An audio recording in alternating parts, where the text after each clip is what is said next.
In this activity, we'll be creating a program that uses repetition with the while statement.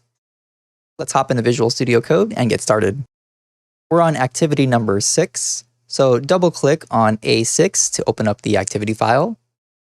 Once the activity file is open, you can go ahead and read over the topic and program requirements, pause this video, and attempt to create the program on your own.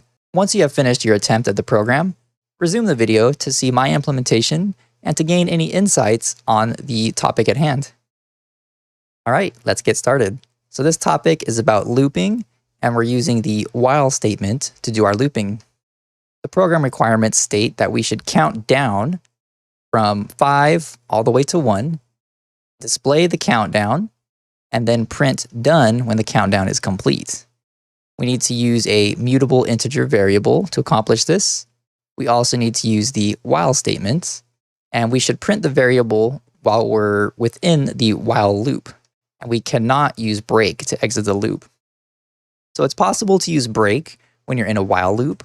However, for our program, we should use the conditional check on the while loop to break instead of using the keyword. So let's copy some of these notes into our main function, and then we can start writing some code. So we need a mutable integer variable. So I'm going to use counter for my variable name.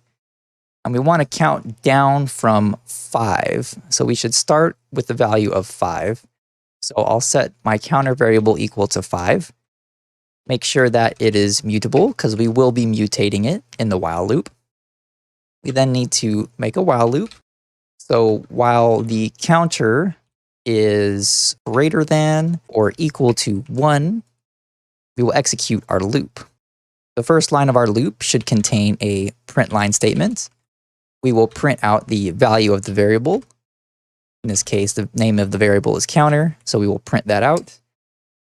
Remember, when we're using the debug print as part of the print line, it prints out whatever variable is stated here, so it's going to print out the value of counter. Next, I'm going to decrement the counter by 1. So to do so, counter equals counter minus 1. So each iteration of the loop, the counter is just going to get smaller by 1 since we're doing the current value minus 1. Then hopefully, once we get down to 0, the counter variable will no longer be greater than or equal to 1, in which case this will not get executed. And then we will exit out of the while loop automatically and continue on with the program. Lastly, we need to print done when the loop is complete. So to do that is quite simple. We just use a print line, print out done, and then hopefully everything works out correctly. So let's walk through this code and make sure it would work before we execute it. So first we create a mutable variable named counter. We set it to 5. As long as counter is greater than or equal to 1, in this case, that's okay because we're at 5. We're going to print out the value of counter. So it's going to print out 5 on the first iteration. Counter will then get reassigned to 5 minus 1, which is 4. So it will get reassigned to 4. At that point, it'll get checked again.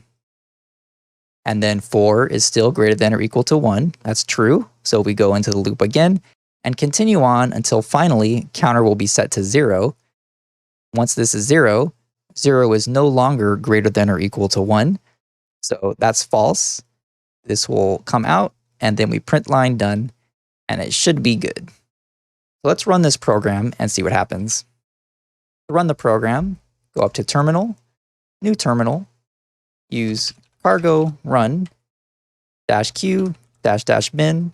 We are on activity 6, so type in A6, and hopefully the program runs properly. As we can see, the output is 5, 4, 3, 2, 1, and then done. This concludes the demo on the while loop. I'll see you in the next presentation.